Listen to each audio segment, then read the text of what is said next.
So here we go, everybody. It is 9:46, so I want to get going. So everybody, welcome to our Zoom this morning. I'm super excited. I've been looking forward to this ever since Wesley said, sure, I can. So Wesley Whatley, if you Google him, you will find words that say things like Emmy Award-winning songwriter or Macy's Entertainment, Vice President, Creative Producer, and a bunch of other titles. So up in New York City, about 16 hours away from us, Wesley's a big man on 34th Street. So he works for Macy's.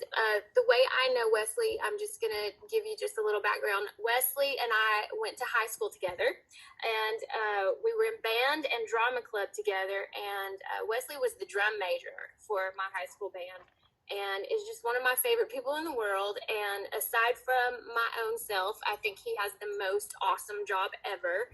And so most people wake up on Thanksgiving morning to watch the Macy's Thanksgiving Day Parade. I wake up on Thursday morning to watch Wesley's Big Show. That's what I like to call it. I'm just like, whoa, Wesley's Big Show is on. Let's turn it on. So it's a tradition every Thanksgiving morning. So I'm super excited. We're going to let Wesley talk about what he does and all the great things, how he got to Macy's, how the parade is working this year. There's been articles already out about, will we have a parade? It's COVID-19 in 2020. And if you've watched the news in the last few months, you know, there's been a lot of like lockdown and stuff happening in New York for a little while.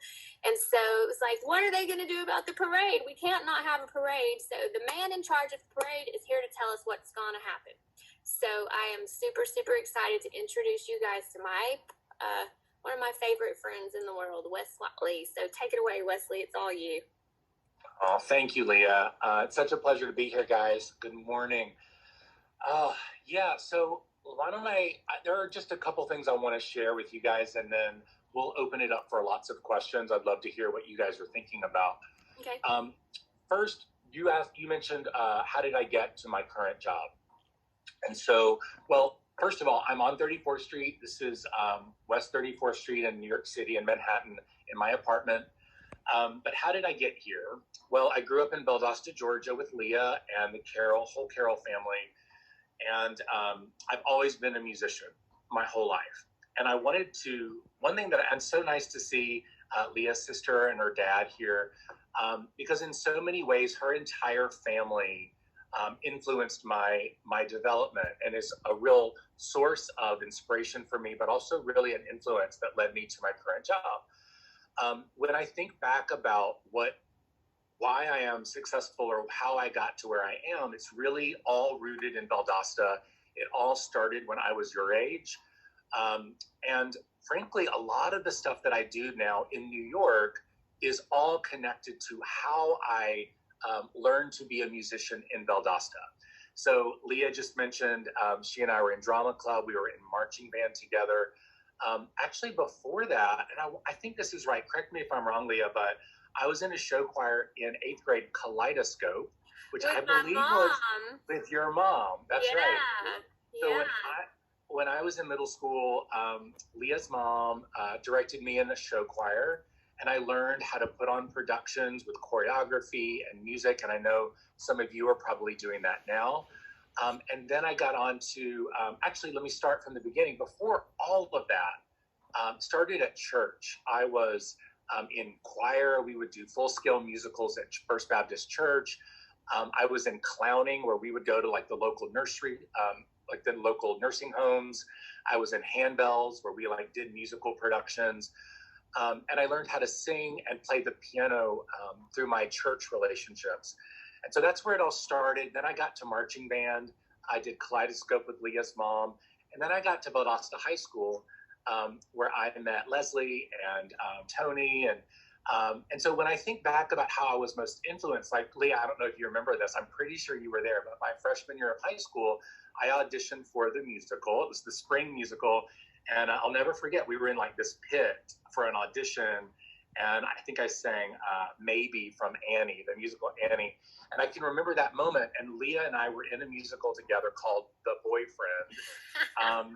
And you were a big senior, and I was like a little freshman. And but that was where I first did my first book musical, and learned the joy of putting on a show together with a cast. And then I was also in FCA, Fellowship of Christian Athletes. And Tony, I remember, good grief, I think it was Wednesday mornings, and you would get up and bring that keyboard, and you and I led music together and led everyone in worship. I so appreciate that time. I want you to know that, and learned a lot from you.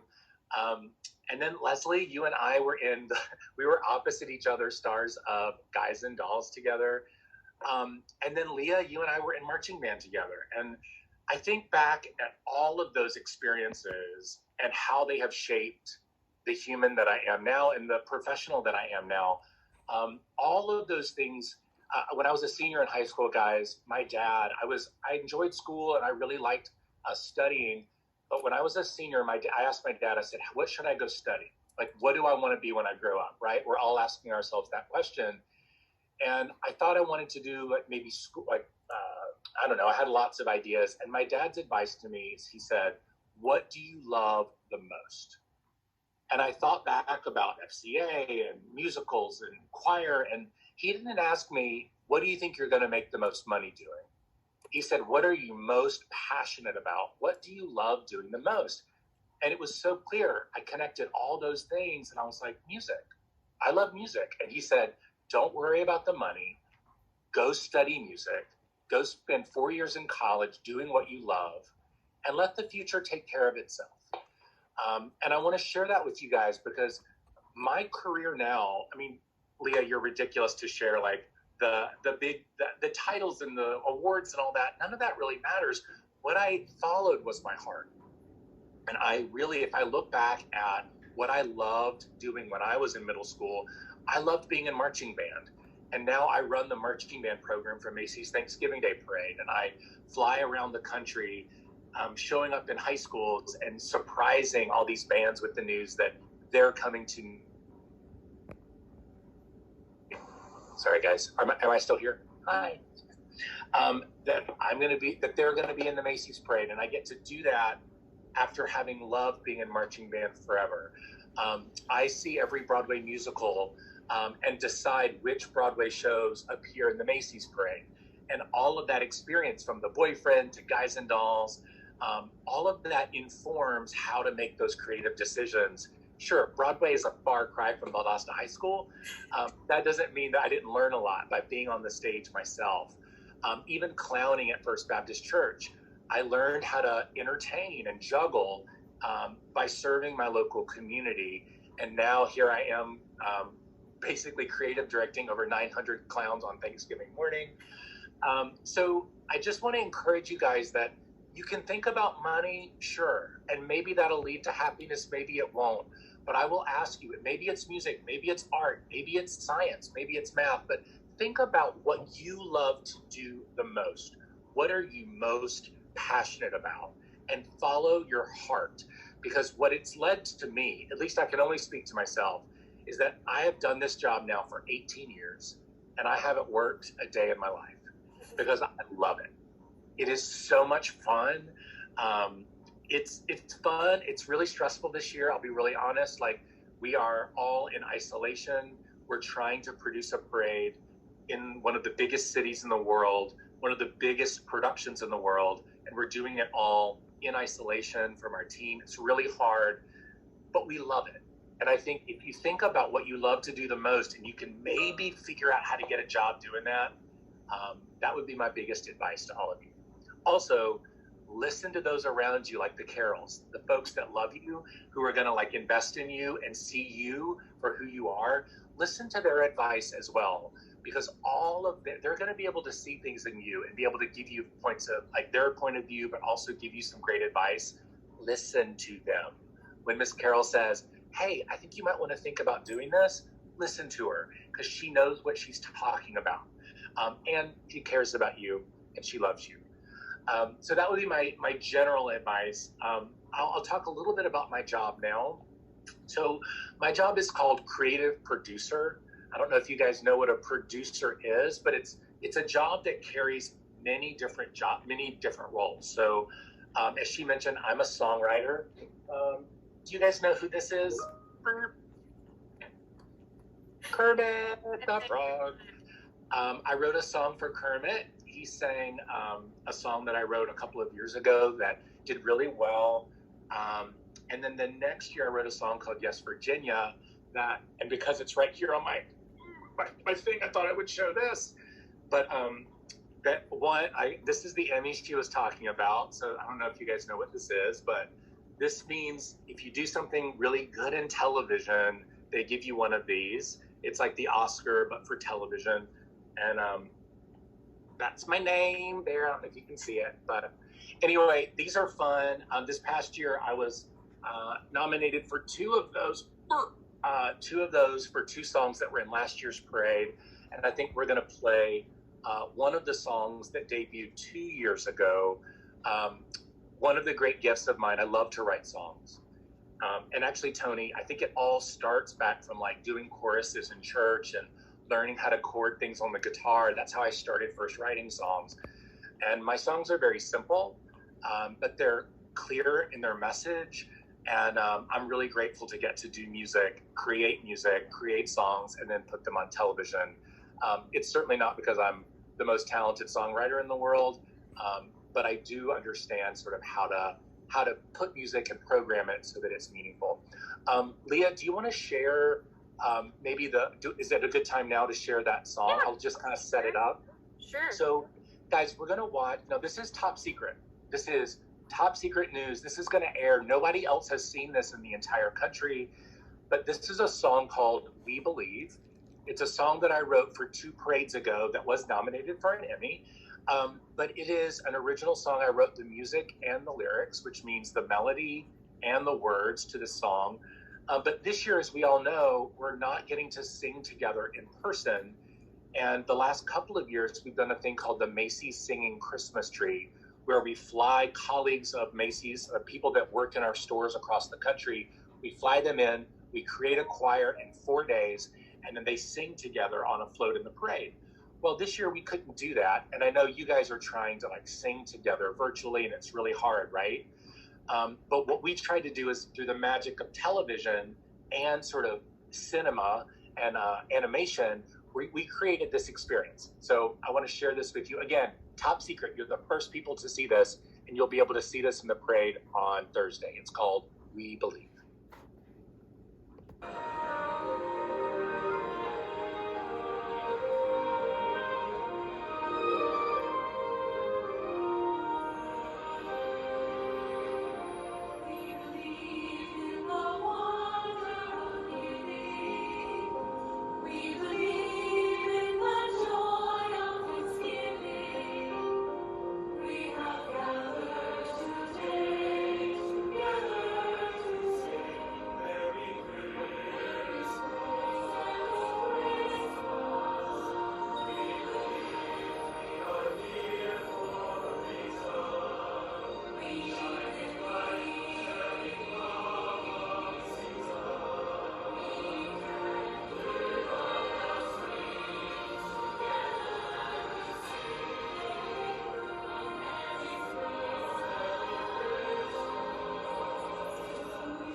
Yay!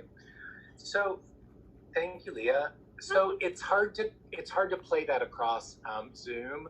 I don't know if you could hear it or not, but you can tune in. It'll be right before Santa Claus on Thursday. You'll get a better sound of it. But those are all people who were singing from their computers across the U.S. We edited it together as if they were in the windows of Macy's store. I don't know if we lost Leah. I'm here. But, oh, hey. Yeah. So, sorry, I couldn't see you for a second. So I know some of you had some questions. One of them was, which makes me laugh, do I know any famous people? Which I think was a question from one of you. Hilarious. I can tell you, I do know one famous person that you all know really well. I'm actually his boss, Santa Claus. So I am Santa's manager and agent, which means essentially anywhere that Santa appears on television, it's up to me to decide where he appears, on what television shows. I script him what he says. I help him. I'm like his bodyguard. Like if anybody wants to get a Santa, they have to come through me. We're on a texting relationship every day. So if you guys have any special requests, let Miss Carol know. I'd be happy to pass those along to Santa Claus. But he is a good friend of mine and works for me. I think that's a pretty cool celebrity, right? And then also, one of my jobs is to book all the performances in the show. So not just Broadway, with the Rockettes. I've been working with the Rockettes all week to help stage and choreograph their performance next Thursday. And then every celebrity performance. Do you guys know Dolly Parton? I know Yeah, so Dolly, I scripted her for this Thursday. She's going to perform, and she and I worked together the last couple of weeks. So the short answer is, yeah, kind of, but that's not really the coolest part of my job. I like it. It's hard, actually. Celebrities are not as cool as you think they are. They're really hard to work with. But it is something that I have to do for my job, and I do know quite a few. So next week, they're all going to come to the Star. Do you guys know that the green street with the big red star on it where the performances are? I'll stand on that red star all week, Monday, Tuesday, Wednesday, before Thanksgiving, and the celebrities will come up, and I'm the one who says, here's the camera, here's where your float will be, here's where you sing, here's your mic. That's my job next week. And with that, Leah, we have like 10 more minutes. Can I throw it to you and maybe you can offer up some questions? Yeah, I would love to let them ask some questions. You guys, if you want to go ahead and start typing some questions in the text, if you have one, and we'll ask them out. I have a question for you, Wesley, because this is something that we've been talking about in my chorus class. The virtual performance, like the one you just showed, we were attempting, and in Little Chattanooga, Tennessee down here, we don't have the same kind of setup that the boss of Santa Claus has. So can you just explain a little bit, maybe nutshell for us, what goes into creating a virtual choir like that? It's so hard. It is so hard. So I just want to applaud all of you. I know making music is so tough virtually. And so just hang in there. Because it's going to come back. We're going to be able to be in the same room again together very soon, I promise. And you're going to be able to hear your friends sing, and it's going to be so much better. But in the meantime, we're making the best of it, right? What that took was a lot of, we've been working on that piece for about 4 months. We had rehearsals via Zoom where everyone was on mute. We had a pianist plucking away each line. We had people singing in their apartments practicing. And then we had people with lights and their iPhones, and they had their track in their ear so they could hear the orchestra in their ear. They sang along, we recorded it, and then we had what's called a production company take all the different individual voices, edit them all together, and then we hired an animation studio to build that simulated Macy's Herald Square. It's been an enormous amount of work for 2 hours, 2 minutes of TV, but nobody in that piece was ever in the same room. Everyone put their things together from all across the U.S., and I think you guys can probably understand how complicated and difficult that is to even just deliver a piece of music that's in tune, right, when we're not listening next to each other. it's been hard, and I know it's hard on you guys too, but just hang in there. Know that we're almost there. We're going to get through this. But yeah, it's virtual choirs have been around since Eric Whitaker, I think, for over a decade. He's like the master of it. All we tried to offer here was like added layer of animation and cinematic detail to make it a little more cool, I guess. And we'll see if it's working. Well, I hope America enjoys it. Any questions from the rest of you? Any students or teachers have questions? Uh-oh. Welcome to New York City. Downtown.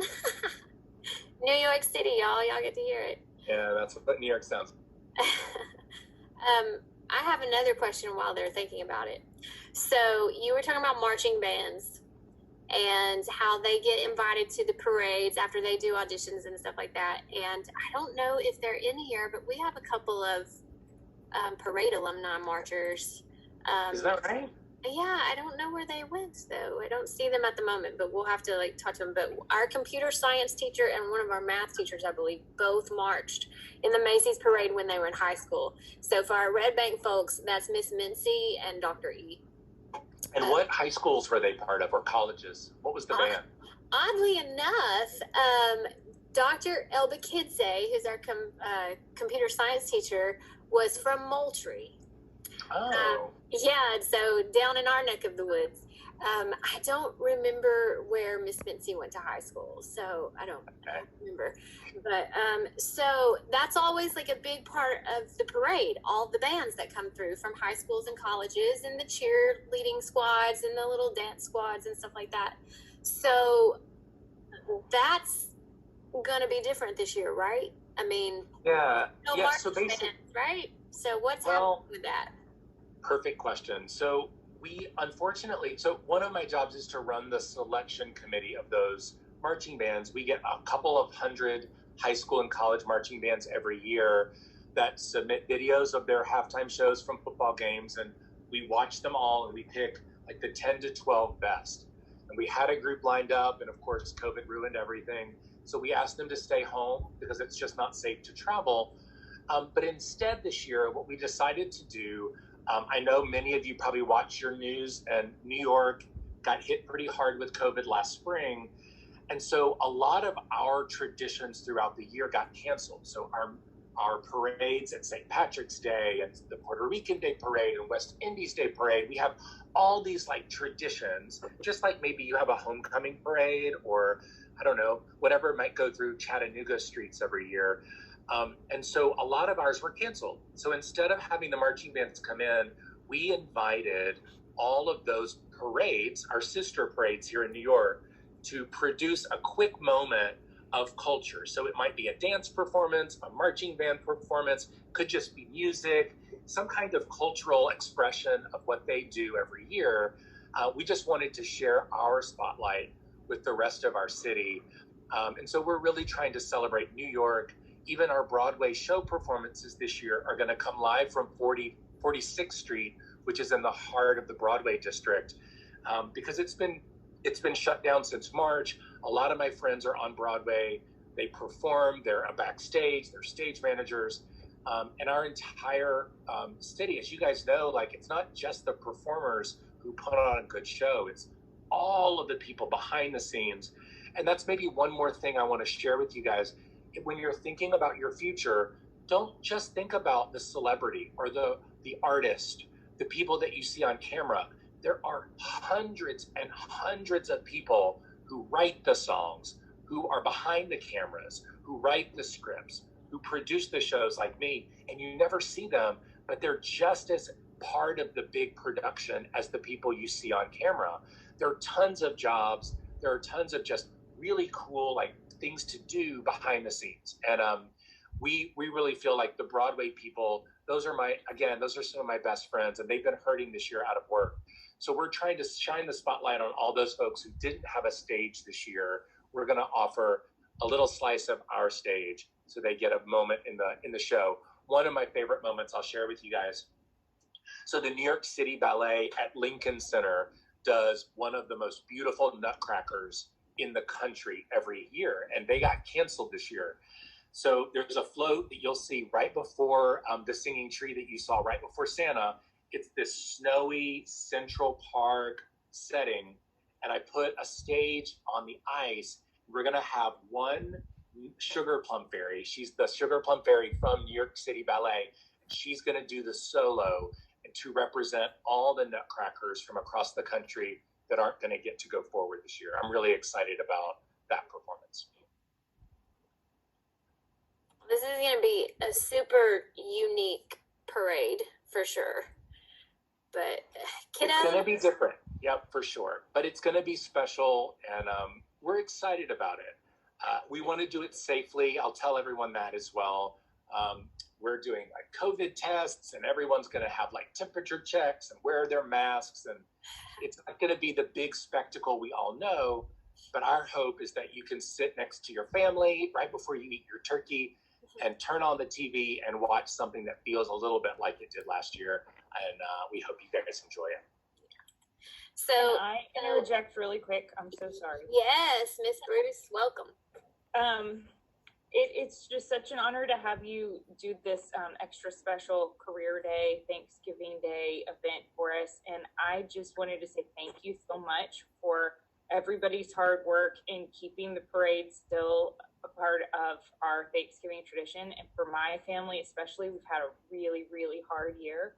And growing up, Thanksgiving, watching the Macy's parade with my brother, and eating pumpkin pie in the morning was just like the best Thanksgiving Day tradition ever. So I can't thank you enough for all the advocating and all the creative solutions to find a way to still give America a parade. So on behalf of all of us, thank you so much. Yeah, excited. Our pleasure. It really is our pleasure. All right, we have 2 minutes left with Whatley before he goes back into Parade Mania. So are there any other questions from any students or teachers or family members or anything like that? Leah, if I could just say, I've been a part of watching the parade as long as I can remember. My children growing up did, and now my grandson is part of that family. And it just means so much to me that you are doing something this year, virtual or whatever, just to keep it going. So it's just been a part of my tradition my entire life. I can't imagine not having it. Thank you. Yeah. Thank you. I so appreciate it. I will tell you guys, personally and professionally, I know we've all had a hard year. That goes without saying. I think living in New York City during March and April was really hard. But we love this show so much. Those of us who work on it year round, thank you for saying that. It means the world to me. I will share that with the rest of our team. But just know when you turn on your TV, it's not just a show in New York. It's a show of love. We're doing it for all of you. And we hope you guys enjoy it. So real quick before you leave, Whatley, tell us what channel and what time to watch it on Thanksgiving morning. Yeah, so it's on NBC. I don't know what channel that is in Chattanooga. But That's it's on channel 3 for us. All right, NBC, Channel 3, it starts at 9 a.m. It goes for 3 hours, 9 to noon. And I will tell you, start it at 9 because this year is so different. We're going to we kick off right away. We've got a big performance, a ribbon cutting, and then Hamilton, the Broadway show that everyone I think has heard about, will be performing a special performance right at the top of the show. You're not going to want to miss the top of it. So I see eyeballs getting really, really big because we've got some Hamilton fans in this group, and they're like, what? Oh, so I know. I'll send you, actually, Leah, I'll text you a little secret, something that I did when we were filming. I love secrets. I love secrets. But yeah, make sure you tune in. Hey, I got to scoot. I'm getting texts like crazy. Thank you so much. It was such a pleasure to be here. All right, of course, my pleasure. All right, we'll do this again. All right, bye guys. Happy Thanksgiving. Happy Thanksgiving. Thank you. I'm so excited. Are you waving bye at me, my dad? Hey, Kendall. I'm so excited. So you guys who are Red Bank students, you guys are free to go because your next class has started. Your teachers know that this happened today, though, so you won't be counted tardy, but you are free. I'm so glad you got to see this. and watch the parade.